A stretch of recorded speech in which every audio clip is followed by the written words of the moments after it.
de Havilland D.H.5.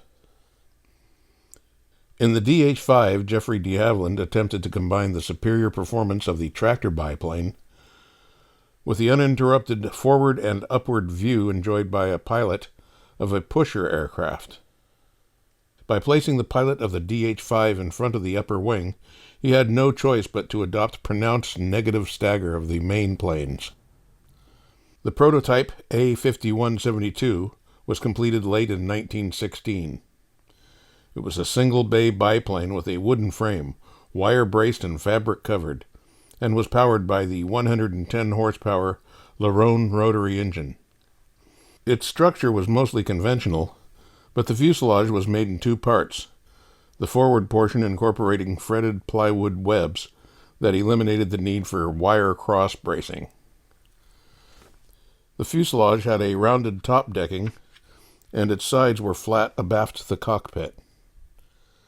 The vertical tail surfaces were small, the rudder being horn-balanced.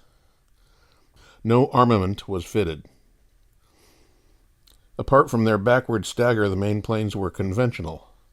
The ailerons were unusually large.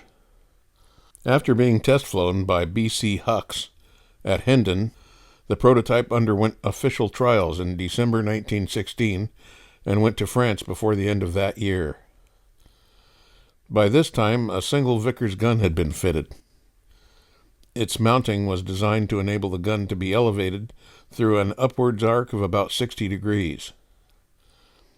An enlarged rudder, still horn-balanced, replaced the original, and it is possible that the tailplane and elevator area were also increased. A strut braced the front bar of the tailplane to the lower longeron on each side. The prototype was maneuverable, and Central Flying School gave it a good report, describing it as handy and quick in the air, and easy to fly and land. Although the DH-5's performance proved to be no better than that of the earlier Sopwith Pup, it was put into production, a total of 549 being ordered from the Aircraft Manufacturing Company Limited, the Dirac Motor Engineering Company Limited, the British Caudrone Company Limited, and Marsh, Jones and Cribb Limited. The production DH-5 differed from the prototype in having the fuselage faired into an octagonal cross-section throughout its length behind the cockpit.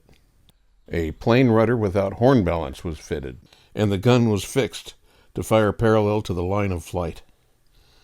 The fuel system was improved by fitting a 5-gallon gravity tank above the upper wing. 5 Royal Flying Corps squadrons used the DH-5, namely numbers 24, 32, 41, 64, and 68. Number 2 Squadron, Australian Flying Corps. The first to reach number 24 Squadron at Fles was delivered on 1st May 1917. But the type was not so well liked as its pusher predecessor. The historian of number 24 Squadron recorded, "Unfortunately, the new machine was a failure, and, despite every effort on the part of the pilots, success in any way comparable to their early efforts and results was postponed until late in the year."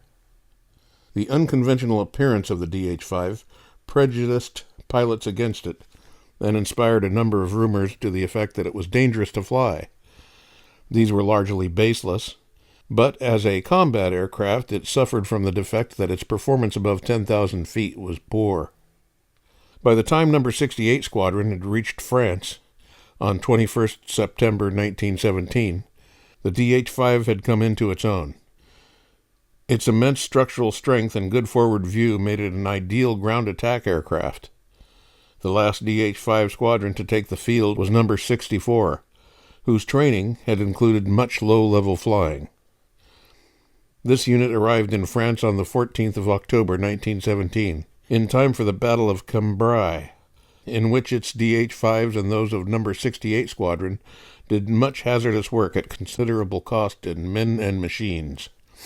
On their ground attack missions, the DH-5s carried 4 25-pound bombs. The withdrawal of the DH-5s had begun before the Battle of Cambrai, number 41 Squadron having received SE-5As in October 1917. By the end of January 1918, The DH-5 had disappeared from the Western Front. Its unpopularity ensured that it did not survive long at training units. Few experiments were made with the type. One machine had a 110 horsepower Clerget in place of the standard Leron, and at least one installation of a 100 horsepower Gnome monosopop was made, probably at a training unit.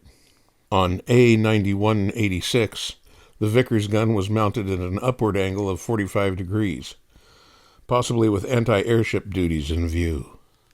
On 12th July 1917, for tests of its plywood-covered fuselage and the experimental Lott detachable petrol tank, engine trouble and excessive vibration made the results of these experiments worthless.